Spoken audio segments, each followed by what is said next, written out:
The Last Stand. The year was 2387, and the galaxy was running scared. Every species that could build a ship was loading their people aboard and fleeing toward the outer rim. The Xenethi packed their crystal cities into massive transport vessels. The Kron abandoned their forge worlds, leaving behind centuries of industrial might. Even the proud Velaran Empire, with their legendary battle fleets, chose retreat over confrontation, all because of the Harvesters. Nobody knew where they came from or what they truly wanted. They appeared from dark space like a plague of locusts, consuming entire star systems, stripping planets of resources, and leaving nothing but dead husks floating in the void. No species had ever survived their attention. No defense had ever held them back. In the Grand Chamber of the Galactic Council, representatives from 100 worlds gathered for what many believed would be their final meeting. The massive holographic display showed the Harvesters' advance, a crimson tide sweeping across the star map, consuming everything in its path. The evacuation must be complete within 30 standard cycles, declared High Chancellor Vextor, his reptilian features tight with fear. All Council species will rendezvous at the emergency coordinates beyond the galactic rim. A single voice cut through the murmur of agreement. Earth declines. The chamber fell silent. Ambassador Sarah Chen stood at the human delegation's podium, her dark eyes steady and unwavering. Behind her, the blue and green sphere of Earth rotated slowly on the display. Ambassador Chen. Vextor's scales shifted to a darker shade. Surely you understand the situation. The Harvesters will reach your solar system within 60 cycles. There is no defense against them. You must evacuate. Chen shook her head. We've spent 400 years building our homes among the stars. We've terraformed Mars, established colonies on Europa and Titan, constructed orbital habitats around Jupiter. We will not abandon them. This is madness. The Kron representative's mechanical voice box crackled with emotion. You condemn your entire species to extinction. We've faced extinction before, Chen replied quietly. Climate change, nuclear war, pandemics. Each time, we adapted and survived. This time will be no different. The Velaran admiral leaned forward, his 4 arms gesturing frantically. The Harvesters are not a natural disaster or human conflict. They are systematic exterminators. They have destroyed civilizations far older and more advanced than yours. Chen's smile was grim. Then perhaps it's time they met something new. The council erupted in protests, but humanity's decision was final. As alien fleets began their mass exodus, Earth's shipyards blazed with activity. Every human colony mobilized for war. Old enemies became allies overnight, as Earth's nations united under a single banner.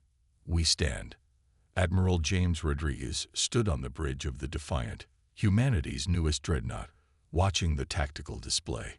Around him, officers coordinated the largest military buildup in human history. Status report, he commanded. All orbital defense platforms operational, reported Commander Liu. The Mars colony has finished excavating the deep shelters.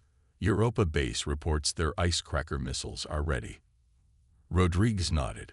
Humanity had spent the last decade developing unconventional weapons, knowing their technology couldn't match the more advanced Council species. Now those strange projects might be their only hope. Sir, the communications officer interrupted. We're receiving distress signals. It's the Thrakeri refugee fleet. Their engines have failed. Rodriguez didn't hesitate. Dispatch rescue ships immediately. Bring them to Earth. But sir, our resources are meant to preserve life. Rodriguez cut him off. We don't abandon anyone. Not even those who abandoned us. The rescue operation was just the beginning. As more alien ships experienced mysterious failures, later suspected to be Harvester sabotage, humanity opened its doors. Millions of alien refugees found shelter on Earth and its colonies, despite the strain on resources. Dr. Elena Vasquez worked tirelessly in the underground city beneath New Geneva, coordinating the integration of alien refugees. The Zenith's crystalline biology required special atmospheric conditions. The Kron needed high-temperature forges to maintain their mechanical bodies. Each species brought unique challenges. "The humans are insane," muttered Ziktar, a young Gulleran engineer helping to construct habitat modules. "They know they're doomed, yet they waste resources on us." Alina overheard and paused in her work. "You know what makes humans different?" she asked. "We've always been a little insane. It's how we went from cave dwellers to spacefarers in just 10,000 years. And right now, that insanity might be exactly what the galaxy needs." Her words proved prophetic when the first Harvester scouts entered the solar system. The battle began at the edge of the Kuiper Belt. Humanity had seeded the region with thousands of automated weapon platforms, crude but effective. As the Harvester scouts approached, the platforms activated, launching volleys of nuclear missiles and kinetic projectiles. The Harvesters' energy shields shimmered, deflecting most attacks. But not all. 3 scout ships exploded in brilliant flashes, their debris scattering across space. On Earth, cheers erupted in command centers. Humanity had drawn first blood. "Don't celebrate yet," Admiral Rodriguez warned his staff. "That was just their reconnaissance force. The real test is coming." He was right. Long-range sensors detected a massive Harvester fleet massing beyond Neptune.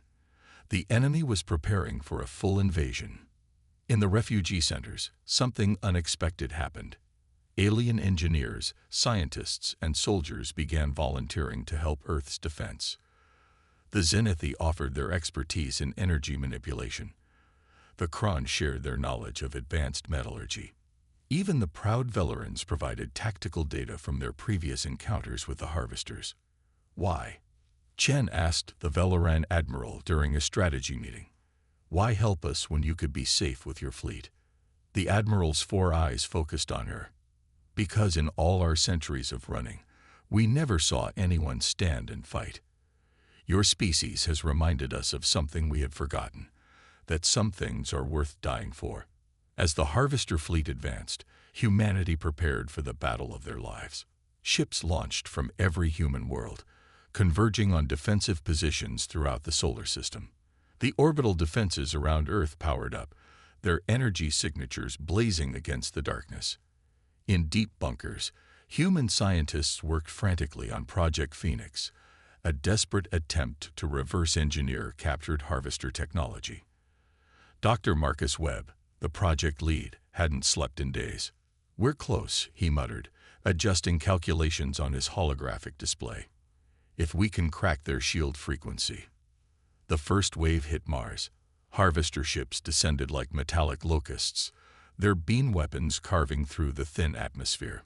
But the colonists were ready.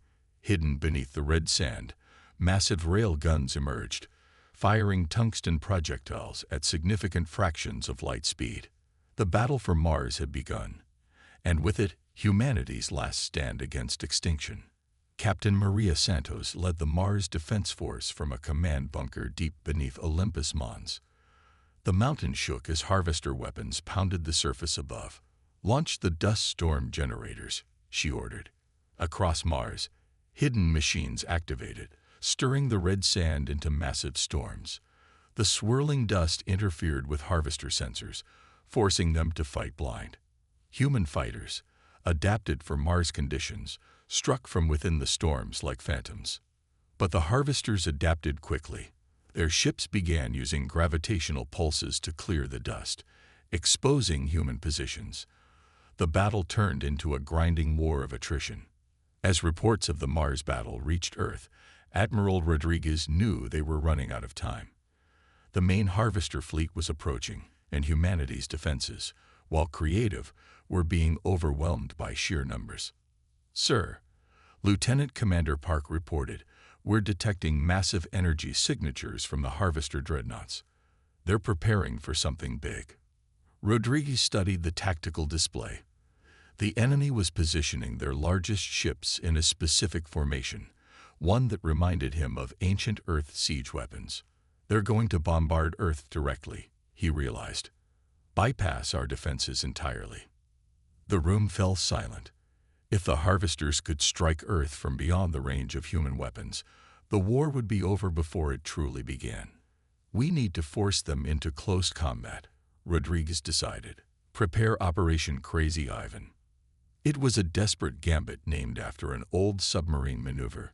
The entire human fleet would charge directly at the Harvester Armada, forcing close-quarters combat where Earth's scrappy tactics might stand a chance.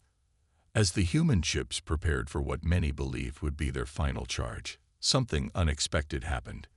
The refugee ships, filled with aliens who had fled their own worlds, began powering up their engines.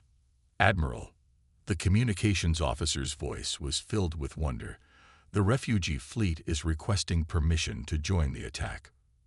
Rodriguez stared at the display as hundreds of alien vessels moved into formation alongside human ships. Xenathi crystal ships glowed with energy. Kron forge vessels bristled with improvised weapons.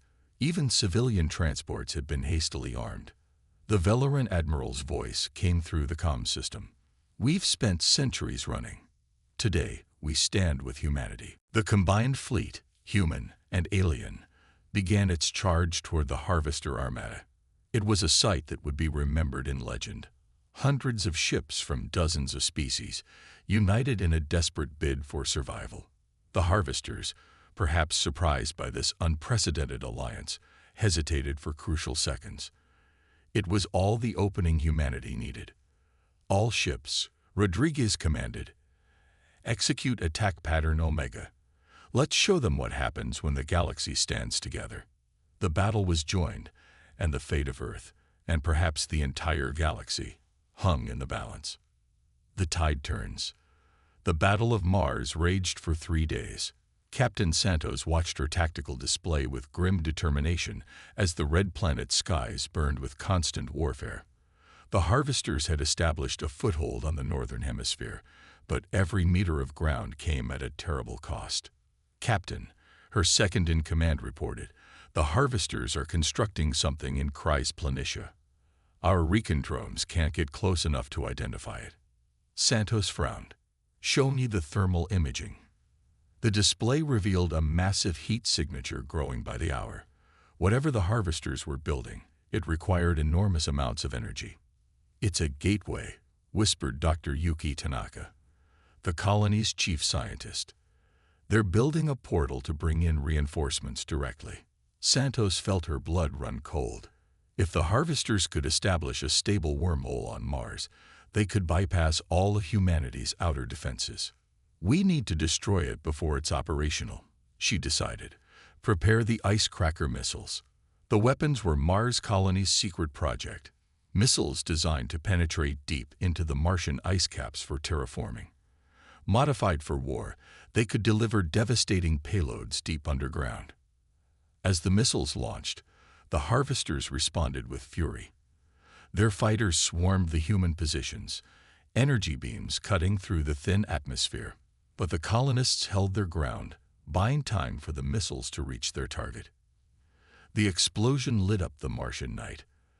The half-completed gateway collapsed in a cascade of exotic matter, creating a crater 5 kilometers wide.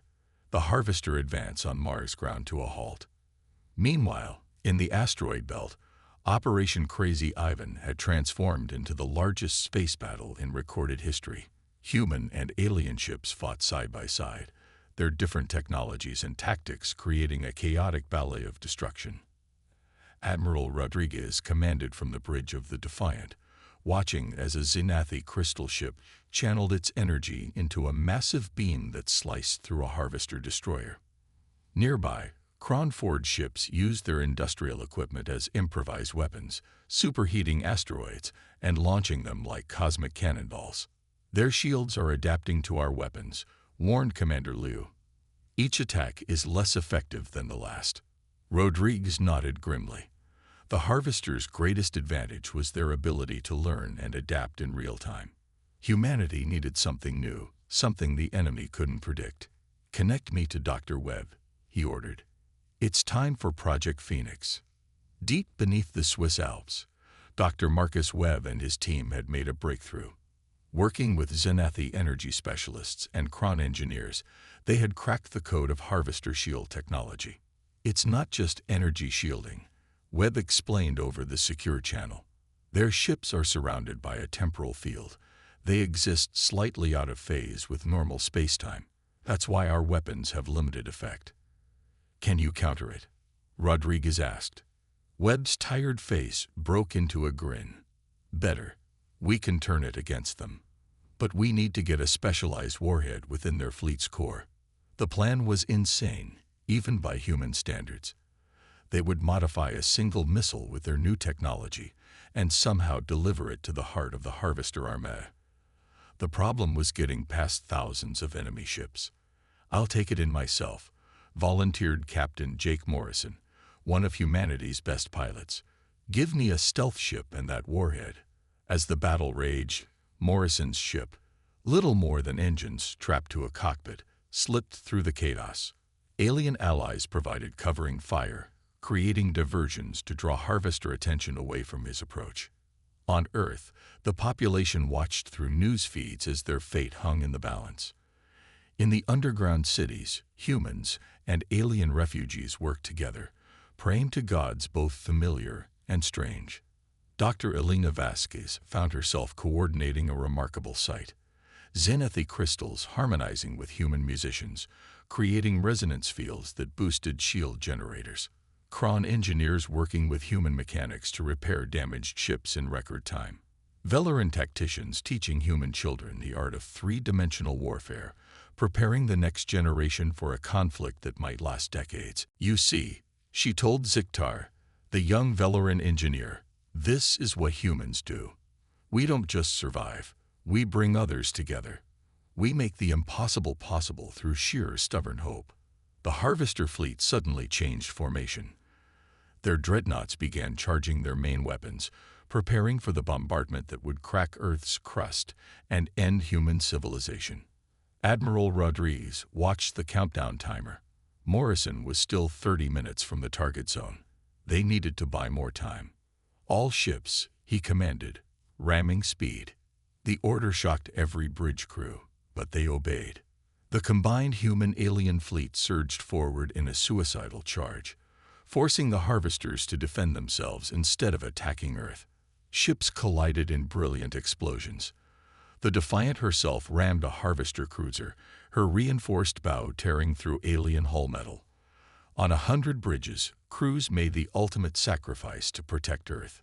Through the carnage, Morrison's tiny ship continued its mission. His stealth systems flickered and failed, damaged by the intense radiation of the battle.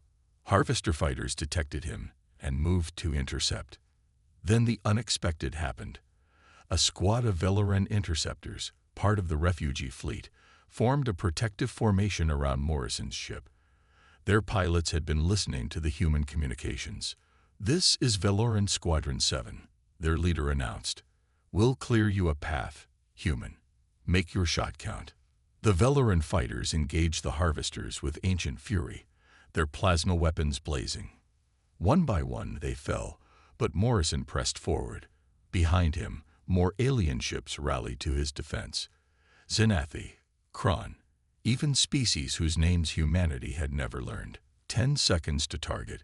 Morrison reported, his voice steady despite the chaos around him. Beginning final approach. A Harvester command ship loomed before him, a massive construct of dark metal and pulsing energy. Its weapons turned toward his tiny vessel. For Earth, Morrison whispered, and fired. The Phoenix warhead struck the Harvester command ship and detonated. But instead of an explosion, something far stranger occurred. The temporal phase technology in the warhead created a cascade reaction, spreading through the Harvester fleet's networked systems. One by one, Harvester ships began to flicker and phase out of normal space. Their carefully maintained temporal fields collapsed, trapping them between dimensions. In minutes, the entire armada was caught in the effect, their ships becoming ghostly afterimages before vanishing entirely. The battle was over. The Harvesters were gone. In the aftermath, as rescue ships searched for survivors, a miracle was discovered. Morrison's ship, caught at the edge of the phase effect, had been preserved in a stable temporal bubble. He was recovered alive, becoming one of many heroes of the war. But the greater miracle was what followed. The alien species who had fought alongside humanity decided not to continue their exodus. They had found something worth fighting for, not just survival, but the idea that different species could stand together against the darkness. The humans were right. The Valoran admiral addressed the restored Galactic Council. Running was not the answer. Standing together was. Ambassador Chen, now bearing scars from the battle, smiled at the assembly. This is just the beginning. The harvesters may return, or new threats may emerge. But now we know, when the galaxy stands united, there is nothing we cannot face. The great exodus was over. In its place, a new age began, the Age of Unity. Alien refugees became permanent residents of human worlds. Human technology merged with alien knowledge. The solar system became a fortress of cooperation, ready for whatever challenges the universe might bring. On Mars, where the battle had begun, a monument was erected. It bore inscriptions in 100 languages, but the message was the same. Here, the galaxy learned to stand as one. And in the depths of space, where the harvesters had vanished, strange energy signatures continued to pulse. The enemy was gone, but not destroyed. Somewhere between dimensions, they waited and learned, planning their return. But humanity and their new allies would be ready. They had learned the most important lesson of all. Together, they were stronger than the sum of their parts. The next time darkness came calling, it would find not scattered, frightened species, but a united galaxy ready to defend its light. The stars belonged to them all now, and they would never run again.